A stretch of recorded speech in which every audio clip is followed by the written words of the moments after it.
Free abortion. Yes, queen. Free gender-affirming care for migrants. Yes, queen. Child tax credits for dogs. Yes, queen. Ban standardized testing. Yes, queen. Different tax rate for white men. Yes, queen. She's a yes queener. It's a crazy world, crazy world. Somebody's gotta have to save you.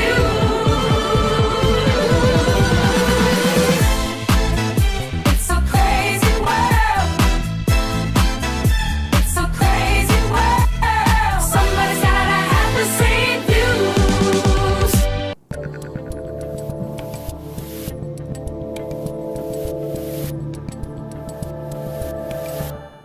Yes, Queen. I am Dave Rubin. This is the Rubin Report, and it's Friday, which means it's time for another Roundtable extravaganza. And joining me today are the co-hosts of Officially Unfollowed, Arynne Wexler, a.k.a. Non-Lib Take, and Emily Wilson, a.k.a. Emily Saves America.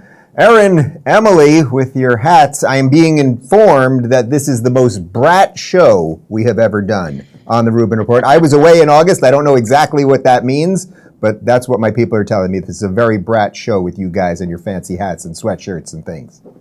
Mm-hmm. It's all joy. Joy and brat. It's been a real brat summer.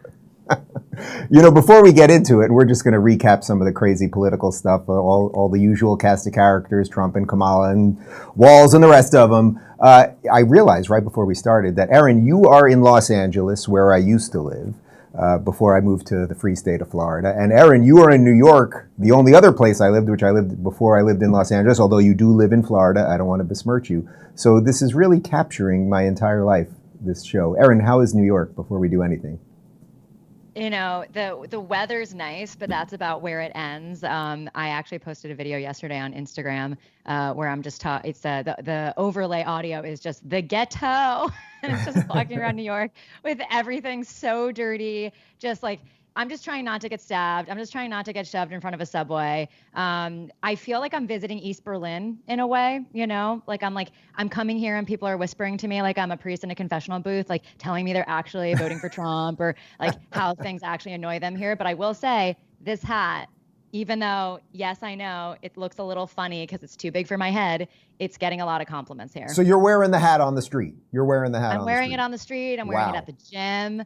I'm wearing it, and I'm wearing it in the heart of the West Village, and yeah, people are loving the hat. I was sitting with a friend who was wearing a Boston Red Sox hat, and he got all the hate, and this MAGA hat got all the love. So I think something is changing here, and we know Trump's going to be here end of the month for a rally, and I think it's going to be electric. I think there's something happening in New York. I don't know that Trump could actually win it, but I think people are really excited this time around.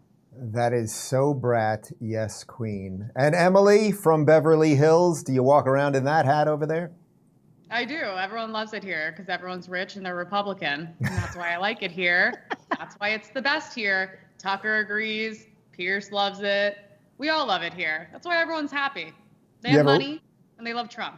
You ever walk over to West Hollywood and see what the gays think of that? Yeah, you know what? Got shoved by one. He called me an effing moron the other day. They get a little spicy, but that's okay. It is. But I do think the gays of New York think JD Vance is hot. So we do have that working for us. It's the eyes. Mm-hmm. It is the eyes. It's the eyeliner, apparently. All right, let's dive in. We'll do a little drama first. So Trump was given a talk. He mentioned a little something about Whoopi Goldberg. We're going to show you that and then splice in Whoopi's response. Now, I've hired Whoopi to work for me as a comedian before this stuff, and a long time ago. And I went, and, you know, I'm not particularly shy about what I hear. Her mouth was so foul. She was so filthy dirty, disgusting. Half the place left. I said I'd never hire her again. Well, thank you for watching. Yeah. As it turns out, I was filthy. I was filthy. And stand on that fact. I have always been filthy. And you knew that when you hired me. I headlined, babe, at your casino, which I might have continued to play had you not run it into the ground. Exactly. There's something I love about this clip, Arynne, because Trump has a way of getting people to expose themselves for exactly who they are. Like, he'll have her being like, yeah, I am nasty and filthy, and I do chop my genitals off, and I blah, blah, blah. It's just, it really is his superpower at this point. Yeah, but the funny thing with the ladies of The View specifically is you just know they want him to win because he is how they have content. Right. And it's like, I actually wonder if Whoopi, especially Sunny, I wonder if Sunny Hostin's going to walk into that voting booth and actually pull the lever for Trump, because they all know the economy is going to be better under Trump. They know their ratings are going to be better under Trump. What are they going to do if Kamala wins? Pull that dead weight. Emily and I talk about this a lot, how the media apparatchiks and the ladies of The View and all these guys, they all have to do so much legwork to make Kamala likable, to cover up for her. So I think really, they love the attention. They love being noticed by Trump. They've loved him for decades. They liked him when he was a celebrity, and now they're just pretending, right? But it's all an act, and they know things will be better under Trump. Emily, my team has repeatedly tried to get me on The View. We've sent nice letters. I'm more than happy to apologize to the ladies in advance for everything if they'll put me on there. Alas, we are not getting any responses. Would you sit at that table with those harpies? I literally made a video years ago. I was like, I will do anything to go on this show. The reason they're so upset is because Trump is two things that they'll never be. He's funny and entertaining, and he doesn't try. And without that, without him, what are they going to talk about? There's not going to be any ratings. I would love to go on that show. Love to. Arynne, I suspect. I wouldn't join Emily. I wouldn't go with you. I would feed you to the lions, and I wouldn't go. It's like, it just seems like such a miserable experience. I couldn't handle it. But we know how much Dave loves the ladies of The View. For his birthday, I actually planted a tree in Israel in Sunny Hostin's honor. You literally did. If we can find the picture of that, I took a picture of the thing. Maybe we can find it somewhere. You gave me a plaque, and there is a tree now in Israel in honor of Sunny Hostin, whose grandparents owned slaves, by the way. Let's shift a little bit, because there's just a lot going on in the media. And one of the things I've been talking about for the last 2 years and praying was going to happen was that there would be this wide tent realignment, that the ex-libs, or the disaffected libs, let's say, like RFK and Tulsi and the rest of them, would suddenly find common cause with Trump. And it really is happening right now. Calley Means went on Joe Rogan and talked about that. And here's the key point I want to make from my small vantage point here. They had weeks of conversations, and there was not a discussion of polling. There was not a discussion of the horse race and how this would impact the race. These were tear-filled conversations about why kids are getting so diabetic, about why we have such obese children in the United States, about why we have a fertility crisis. Like, this was a true connection of these two men, and a true deep bond, which I think you're seeing out there on the campaign trail, that this transcends politics, and Trump wants this to be a generational issue for him. And I just want to say something. I think we're at a big moment here. We're debating trivia. Like, I think the two most existential issues are nuclear war or what's happening to our health. And whatever you think, and I used to be a never Trumper. Watching him care about this issue, watching what's happening with the RFK, watching what's happening of how that's resonating with voters, seeing smally, from my small vantage point inside, there is tremendous connection of these two men and moral clarity of seeing what's happening. And my question is this, and to anyone kind of considering voting in this election, Trump is going to say stupid shit. He is Trump. We know who he is. There's two important questions to ask. Who sees this corruption and institutional capture that's going to destroy our country, I think, to an existential level? And who is willing to suffer that blowback? Who is willing to go up against these military-industrial complex, the healthcare industrial complex, the education industrial complex that's making us a non-competitive? Like, they are ready. Who is going to appoint? This is a question I have. Who do we believe is going to appoint people like RFK, people like Elon Musk, to stir stuff up? So, Emily, a couple of weeks ago, I was at this Rescue the Republic event in D.C. with RFK and Tulsi and Russell Brand and Jordan Peterson and all these people in the hats that you guys are wearing right there. It feels like it really is here. Do you fully see this new coalition coming together? And will it make a difference in about 23 days? Yeah, like, first of all, what a beautiful conversation. I couldn't think of anything that matters more than this. And on top of that, they do forget a huge topic that I think is equally as important as those two topics. He is the only president to already talk about going after child trafficking. And what's more important than saving a child, not only from sickness, but being trafficked. So in LA, I'm friends with a lot of the biggest health and wellness influencers. And I don't know if you saw that. We actually had to go to the Senate and testify and ask why the government is poisoning us. There's people like Jillian Michaels there. And it's crazy because I have talked to these people for so long that I said, if you're into wellness and fitness, you are kind of naturally right-leaning. And now finally, since Kennedy is in the race and supportive of Trump, all these people have come out of the woodworks. And there's so much support on our side because it's the one thing we're all united on is being healthy. And these are the only candidates. And along with being healthy is the most important thing, free speech. We have to have doctors be able to have different opinions, which we know under this administration, all they're talking about is literally stripping away rights and actually putting people with opposite opinions in jail. So, of course, everyone is coming out of the woodworks and supporting Trump because of this. And this is huge. Arynne, doesn't this seem like just such a massive win for Trump that not just that he has RFK because of the Kennedy name and leaving the Democrat Party and all that stuff, but like the health thing, it has nothing to do with politics. Like when RFK is talking about yellow number 5 in Fruit Loops and why it's quite literally poison that's put in our children's cereal but not in European cereal, it's like, that's so obviously a winner across the board.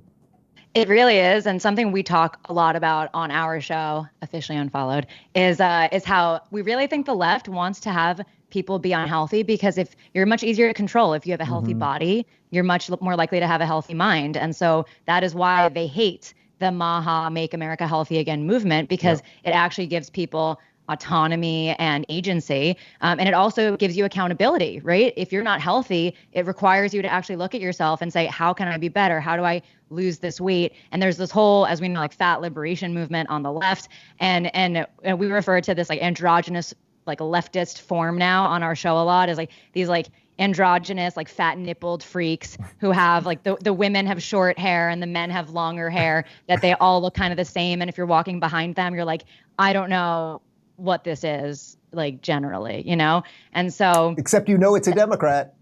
Except it's a Democrat and you know exactly who they're voting for. And I used to think that you'd go to a farmer's market and I felt like that was the confluence of the far right and the far left, and they were all meeting at the farmer's market. But now it's not as true. I think the people on the right, conservatives, or not even conservatives, just people who are very health focused and based and who have woken up and are not woke, we're the ones going to the farmer's markets, and the sort of hippies that you used to have, they're like, I don't know, eating soy and doing other things and like not eating their chemical patties that Bill Gates made for them. Right, and they're at Hamas rallies. I want to jump to one other clip from Calley on Rogan because this alliance that is happening, I think the last two guys, there's probably a couple others, but I think the last two primetime guys that should say they're going to vote for Trump, one of them, just no way he's going to do it, unfortunately, is Bill Maher. The other one who hasn't officially said it is Rogan. And here's Calley Means kind of pushing on that a bit. Who is going to do that? Like that to me is the foundational question.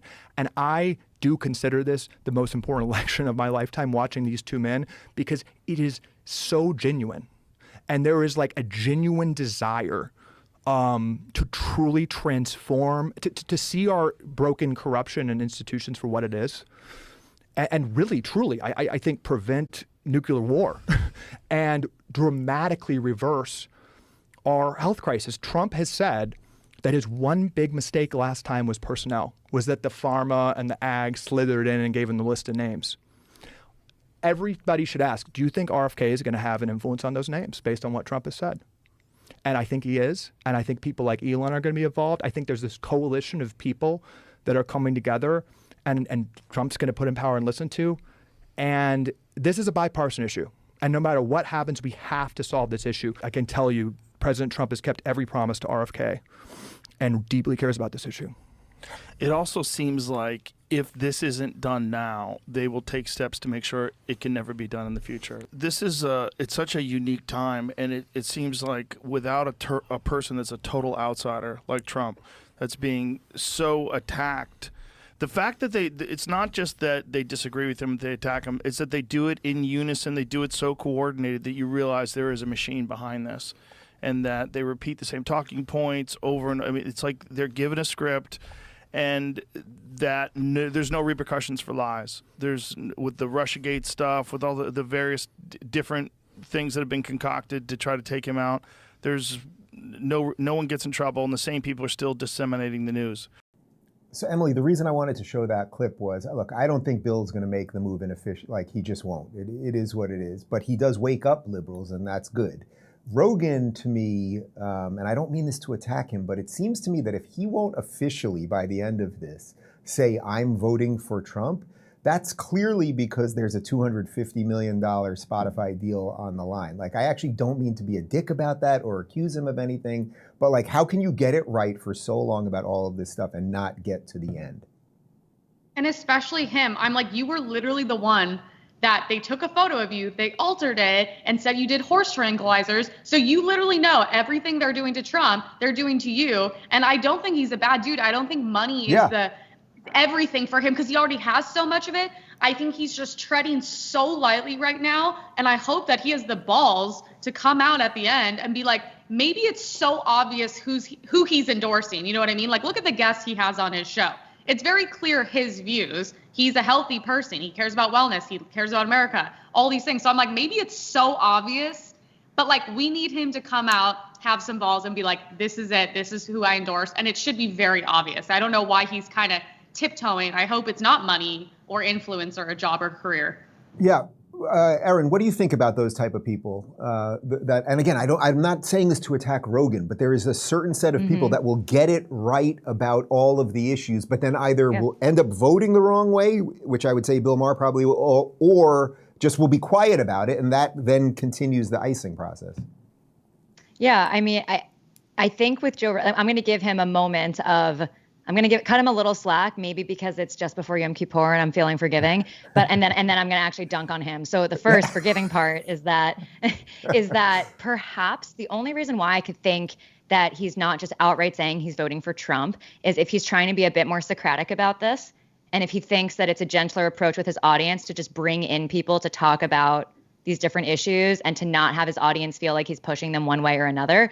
But he's said in the past who he was voting for. So I don't actually buy that. But I agree with Emily. I don't know why he hasn't come out and said it when I don't think money matters that much. Like, does this deal really matter to him that he can't come out and say this? So I would just like to think that maybe he thinks this is the best strategy for convincing the people who, haven't been swayed yet, and he thinks he might get them.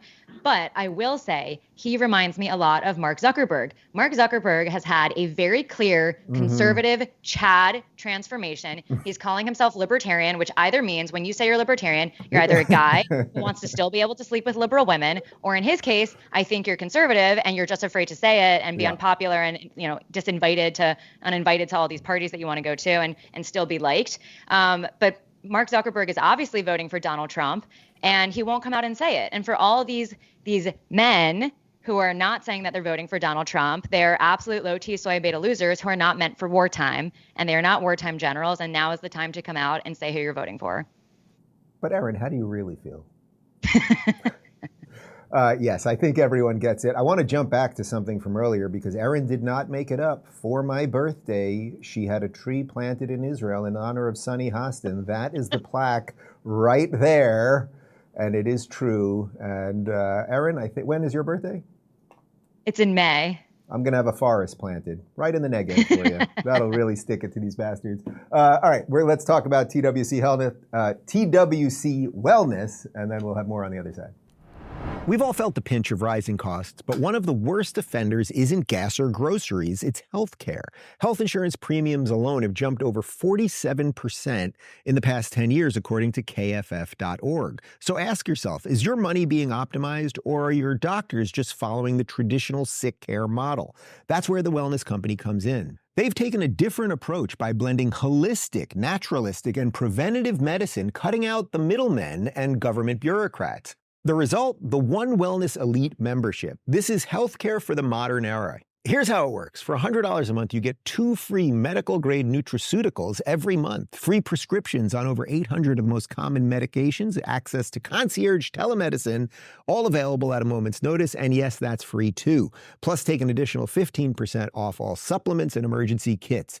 No hidden fees, no fine print. Think about it. How much are you spending each month on supplements, prescriptions, and doctor visits? If it's 100 or more, the One Wellness Elite membership is a no-brainer. It's care you actually use every month, and it'll save you money along the way. Remember, this isn't insurance, it's well care. To learn more about this incredible membership, go to twc.health/onewellness and use code Rubin to get 15% off your first month. One Wellness is the way. Check it out today.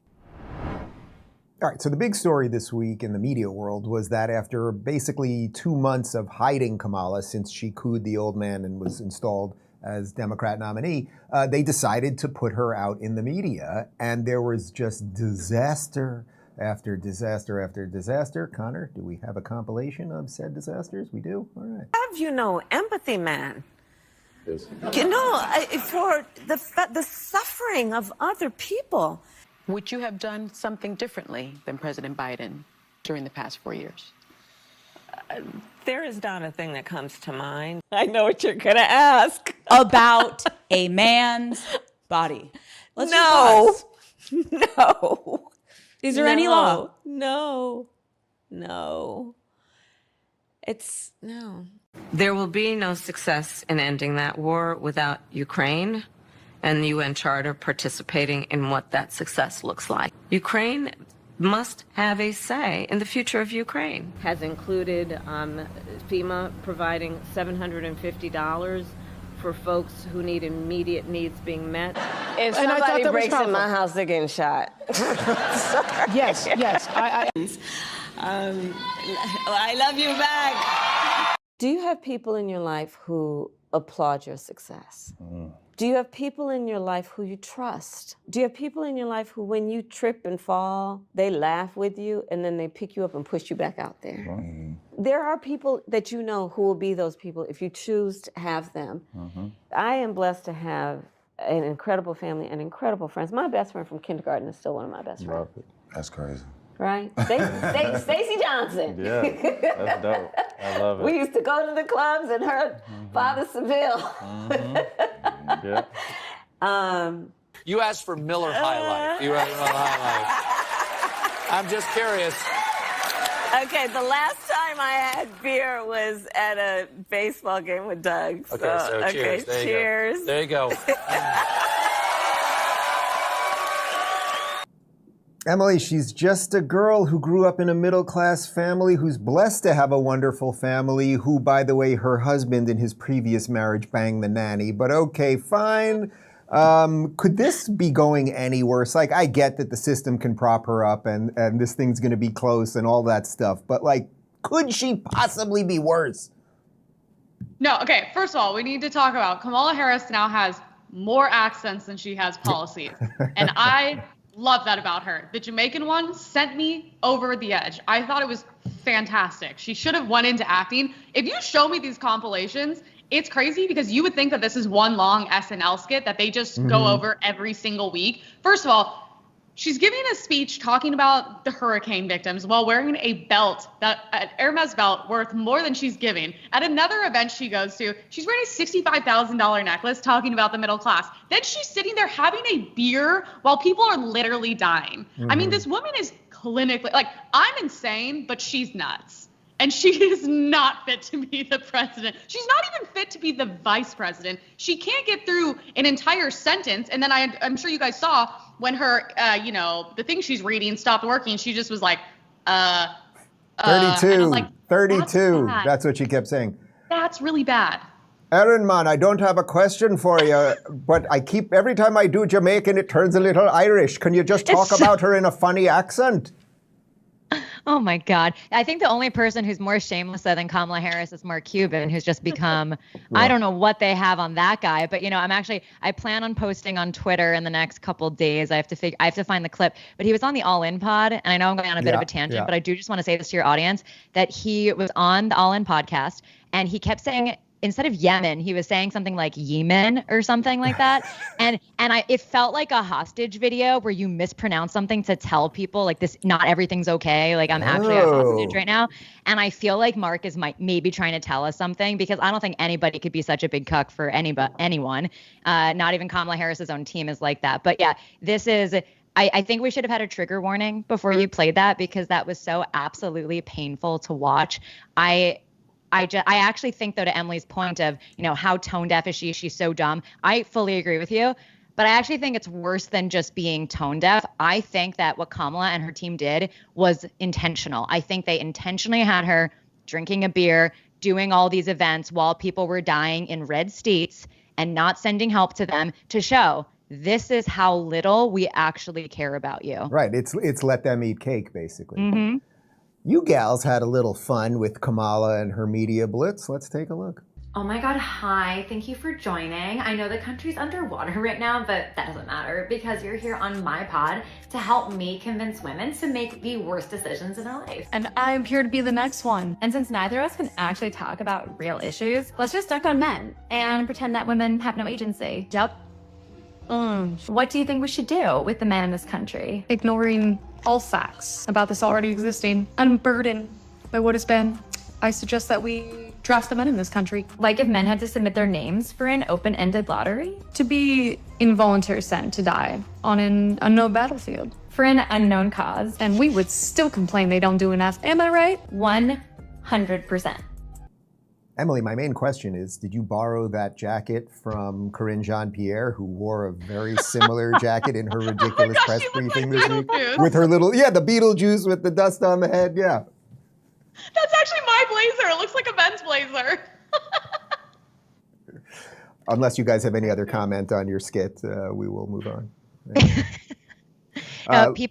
People should know we're very bootstrapped, though. So everything about that, our microphones were actually not plugged into anything. Yeah. The audio was from our phones, and the mics were props.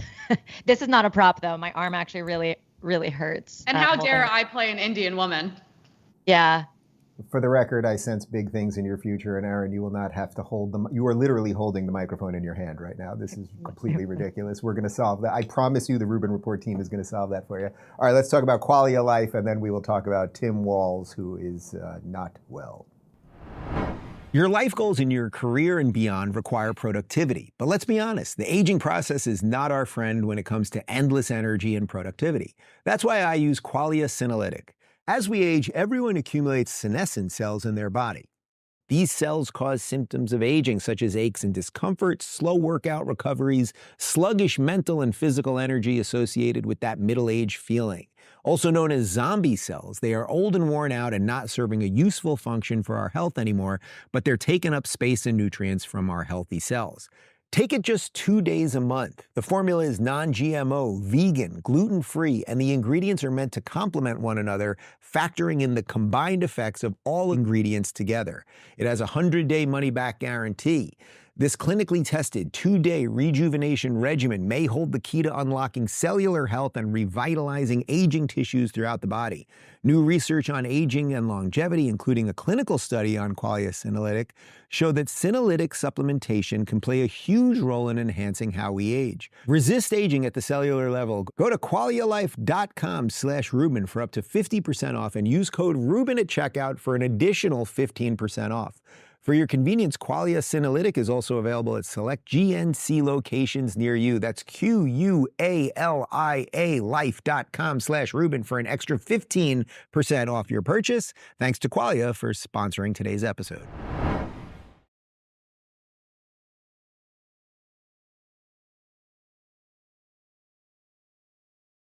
I can't hear him either. Whoop, I think we had a little audio blip there. Let's see if we can Now get we that. hear you.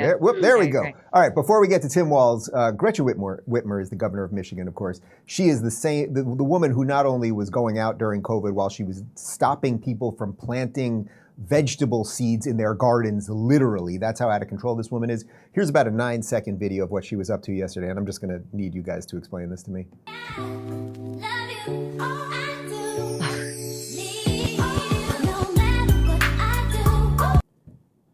Arynne, I don't know a tremendous amount about this, but I don't think they're supposed to inject the Botox directly in your brain. Can you help me with this one? Listen, we all know that most of Congress is basically just like a giant brothel, right? So I think that's what this video is. Like, they really just can't escape the fact that they're all absolute hoes for power. And so we're seeing that in this video right now. It was so disturbing. I hated that. I wish there were a button on X to say, I don't want to see this content anymore because everyone was posting it, including it was mostly making fun of it. Yeah. But I just didn't want to see it. I'm so deeply, who thinks this is like, they're so removed from what is normal at this point. And the Overton window has shifted so far over. The next one they're going to do is be like furries shitting in a litter box, right? And like, this is just so abnormal. I don't. But let's try to steel man this thing. Like, what was she doing? Now, the Doritos, she's feeding her Doritos, and Doritos were what Kamala said she ate a bag of on election night. That's what she told Howard Stern. So I think there's some weird Dorito thing there. Like, if I was Catholic, I think I would probably be offended by this. Like, what is going on here? Like, what would be the most generous version of that, Emily? What is that? I'm so, no, genuinely, these are like elected officials, people who actually are working in government. That was like, this would be a weird video to my friends who are porn stars. If I showed them that, they would be like, this is genuinely inappropriate. And what pisses me off the most is the Harris Waltz camo hat. The camo hat was our thing. We were told we were racist. Anyone that wore camo was racist. That pisses me off. This is so weird. They're so like creepy and fetishy and like sexual, and like that is just a crazy video. That's actually nuts. And also, it wasn't Cool Ranch. It's like, if it was Cool Ranch, then it makes sense, right? But like, just original nacho? Whatever. Anyway, here's Tim Walz. I want to go back to something you said on Tuesday. You said, I think all of us know the Electoral College needs to go. But the campaign came out later that night, and they said that's not their stance. Well, it's not the campaign's position. And the point I'm trying to make is that there's folks that feel every vote must count in every state. And I think some of folks feel that's not the case. Our campaign does that. And the point I'm saying is, I'm in 5 states in 2 days. We're out there making the case that the campaign's position is clear, that that's not their position. Their position and my position is to make sure that everybody understands their vote, no matter what state they're in, matters. So that's something that you and Vice President Harris disagree on? I have spoken about it in the past, that she's been very clear on this, and the campaign, and my position is the campaign's position. He would be your protector. Yet they want to monitor women's pregnancies. So, Donald, get it straight. We don't trust you. I think it's like Here, you guys go through. I'll wait for your tea. All right, you get the tea? Do you want All right. to Yep, I got it. I'll wait for your tea. I feel exposed right now. Thank you so much. And someone will be up here today. It's okay. Right? No, well, no, like he's coming. Thank you so much. If you didn't fully catch what happened at the end there, they literally ordered tea. It was Doug Emhoff, Kamala's husband, who banged the nanny, and Walz, and they didn't pay. Like, it's just such a perfect example of these people. That clip though, Arynne, at the front about the Electoral College, like in the dictionary, word salad, that you could just play that clip and that would be it. Like, it's just brain damaging drivel. I had no idea what he was saying, and I fancy myself someone who understands English. So I don't know what that was. It's also that there's a lot of talk about the Electoral College these days, and I do just want to say I used to think like, okay, I feel like maybe it comes down to these swing states. Does my vote really matter in all these other states? But swing states also change, and votes really do matter. The left loves to talk about how George W. Bush, didn't really win the election, and the Supreme Court handed it to him over Florida, but it wasn't Florida. It was actually West Virginia that gave him those 4 points that really got him over. So, the left always loves changing the narrative around everything and distorting it, and including in I believe it was the second clip that you showed in that compilation of Tim Walz lying. He knows he's lying, saying that Donald Trump wants to oversee women's pregnancies when Donald Trump has made it incredibly clear that he will not be instituting a national abortion ban. But they have to say these things to convince people that there is an existential threat. And that's why, even though they're Kamala, Tim, they're obviously completely incompetent, it's because of this fake existential threat that they should actually be casting their vote for them. And I do just want to say on that very last clip how they don't pay for those teas that they got. I wonder if they actually wound up ever paying. But do you remember a few weeks ago when Donald Trump paid for a woman's groceries and the left went crazy and said it was misuse of election funds or whatever? Yeah. This is so much worse. They're not paying for a $5 order when Doug Emhoff is a multimillionaire lawyer. It's so absurd. Everything about them. I don't know that they've done anything right in the last few weeks. Emily, before I have you jump in, I want to jump to a quick clip that we showed a couple weeks ago. This is Jen Psaki over on the televised mental institution known as MSNBC explaining masculinity, the newfound masculinity of Doug Emhoff, because you guys talk a lot about what has happened to men in these modern times. Important part, an interesting part of how people have talked about your role here is how your role has reshaped the perception of masculinity. And I'm not sure you planned on that, but you are an incredibly supportive spouse. Has that been an evolution for you? And do you think that's part of the role you might play as first gentleman? It's funny. I've started to think a lot about this. I've always been like this. My dad was like this. And to me, it's the Emily, on a scale of 1 to 10, 10 being the most, how turned on are you when you're listening to Doug Emhoff? He looks like Kermit the Frog. Is this the same guy that got like annoyed at his like girlfriend and like slugged her at ballet or something? And I'm like, is this the same dude? It's so funny. And bang the nanny. You can't, Dave. Beautiful. Stop being so unfair, though. He also made her get an abortion, right? So it's like, come on. I mean, I guess I didn't even know that part. Boy, that's the trifecta. This guy. No, she maybe had a miscarriage. It's a whole, but yeah, he impregnated the nanny, not just banged her. Yes. Well, the people that are the loudest are usually the ones doing things wrong. I find, and back to the other clip, the Democrat voter base is made up of most of the dumbest people in the country. And when people like him do interviews and they go on stage, there's two options. One, he knows that his voter base is extremely dumb, and he himself is also dumb. There's another thing. Two, they know that they can lie 24/7 and they can get away with it. I hope it's the first one because the second one is a lot more evil. But yeah, I'm glad he's the face of masculinity. I think also like every single left-wing man should have their hard drives checked. They just give me extremely weird vibes. So I want to connect that clip and what you just said right there to Ben Shapiro, who was on the Chris Williamson podcast, talking about what masculinity actually is. What do you wish more young men realized? What masculinity is. There's been concerted movement on the right to treat masculinity as lifting weights, having sex, and driving awesome cars. You can do all of those things, and I'm not saying any of those things are bad. I think in their proper context, all of those things are quite good. But that is not the core of what masculinity is. You do all those things in service of another thing. Those are what we would call instrumental goods. They're not inherent goods. They're things that are designed for another thing. You lift weights so that you can be strong, so you can stay healthy for your family. It's an instrumental good. It's not an inherent good. You're not inherently more virtuous because you picked up weights. And in the same way that earnings, right? Your income is an instrumental good. You're not inherently a better person because you have a higher income. The same thing is true with regard to sex. Sex within the context of a committed marriage, which is designed to foster love between you and your spouse, and yes, to make babies. It's also an instrumental good that is designed toward a higher good, which is the maintenance of the marriage, which is why extramarital sex, for example, is bad. The more I just live in the political sphere and the philosophical sphere, the more you realize that everything is reactionary. Everything is reactionary.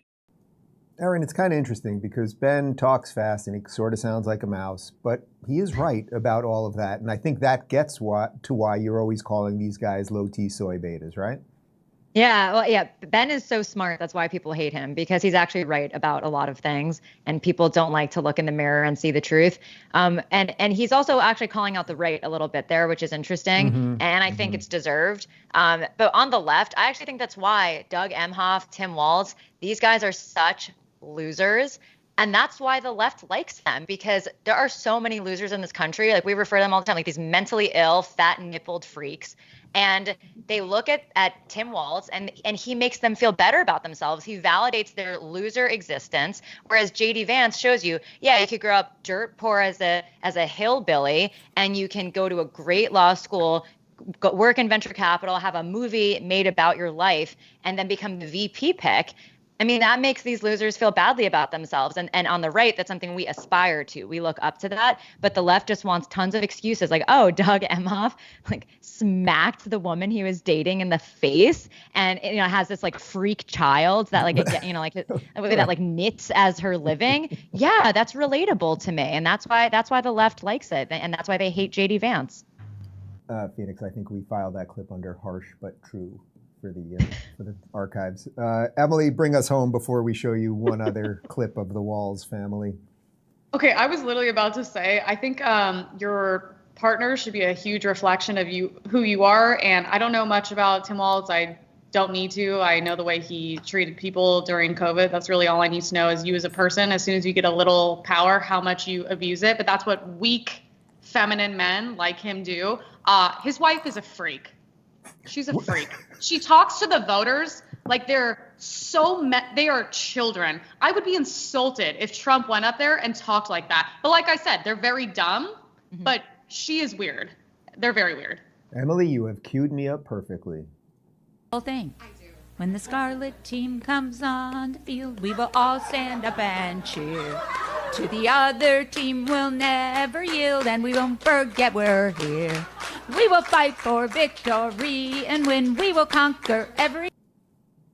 We should probably just end this broadcast now, right? Like, you guys want to add, is there anything else, Emily, you want to add anything to that? I'm like, do we need to like go into a literal civil war in this country so we can just like Darwinism, just like literally just somehow not have to coexist with these people? How are you that insane and that dumb and you rise to this level of power? It's actually crazy. Are people not standing there? I would be like double checking that I didn't have like ketamine, you know, in my system, because I'd be like, is this really happening right now? She's very weird. That lady's, they need to not give her any more screen time. I thought Kamala was bad. Imagine those two numbnuts running things together. You know, you look at a clip like that, and you know how they caught Tim Walz lying about using IVF, and it was actually IUI. But I look at that clip and I think, I believe that they did IVF and that they've never had sex with each other, and that these are two absolutely bizarre people. Because what else? Yeah, I believe him. I think we were wrong. Undo the fact check. Ladies, I have thoroughly enjoyed today's show. Good luck to you in Los Angeles and New York. Arynne, I may see you in New York. I have my reasons. They may involve the #1 show in late night in about a week and a half or so maybe I'll see you there. I thank you guys for watching, and we got a post-game show, rubinreport.locals.com, in about 30 seconds. Everyone else, have a great weekend. Ciao. Everything is like twice the price it used to be. I literally cannot afford groceries. Right, but did I mention I was raised in a middle-class family? Inflation is literally unbearable. I'm literally so hungry. But I have celebrity endorsements from Taylor Swift and Oprah. But they're billionaires. Did I mention I was raised in a middle-class family?